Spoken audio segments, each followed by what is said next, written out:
baganda bange inna lillahi wa inna ilaihi rajiun. Wondabira wano ndi ku scene mutabani wa Sudir Rajiv Rupareya we yafiiridde muganda wange yafiiridde mu kabenje nenga wolaba wano nga wafaanana we yasiriiridde muganda wange.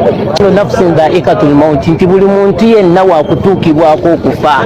Ate n'ekirala wama tadri nafsun bi ayi arudi tamutu, omuntu tamanyi kifo kimu agenda kufiira. Imagine yayise wano bulungi naye mu kukomawo nakuba ebibloke ebyabadde mu kkubo muganda wange byonna emmotoka yabadde y'amaanyi byonna ebisiminti byonna byezinze.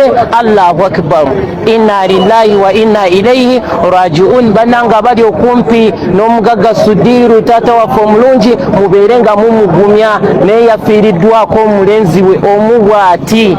Ya rabbi byantiisa.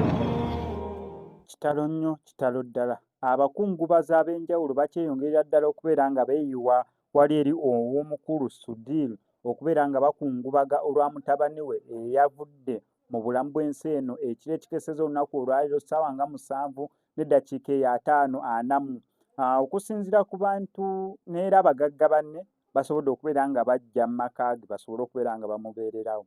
Ekyenjawulo ekiriwo okuguno omulundi nti omulambo tewali wagenda kubeera nga alaba ku mulambo olw'ensonga gwasiiridde. Olaba emmotoka etuuka nabagambye musolo yange sirabangako mmotoka ekutte muliro n'esiiriira neggwawo. Va ku bino eno muni ate emmotoka eyidde naye fuleemu n'ogiraba ng'esigala ne fuleemu yennyini okusigalawo kwayo. Omwana ono yafudde bubi nnyo mutabani wa Sudiru. Omwana yafudde ne fuleemu y'emmotoka yennyini nga tukyasobola gitegeera mbu emmotoka ebadde efaanana bw'eti. Mu bifaananyi ebimu omulambo gulabika nti niramwe guli gugudde nga n'omukono gwo, naye olunammala kwetegereza nnyo okulaba nti ogwo mukono gwa muntu naye nga bisiiriiza by'olinza okubeera nga olaba.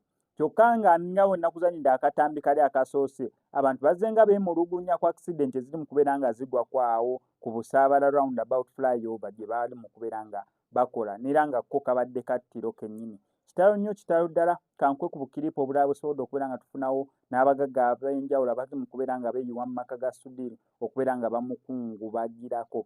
N'akatambi mutabani we ke yasembyeyo okubeera nga ateekayo ku status ye. Musajja wattu yabadde ne famire ye ng'ali ne kawala ke ng'ali ne mukyala we nga balaga bali mu kwavinga some good time. Kitalo nnyo, kitalo ddala.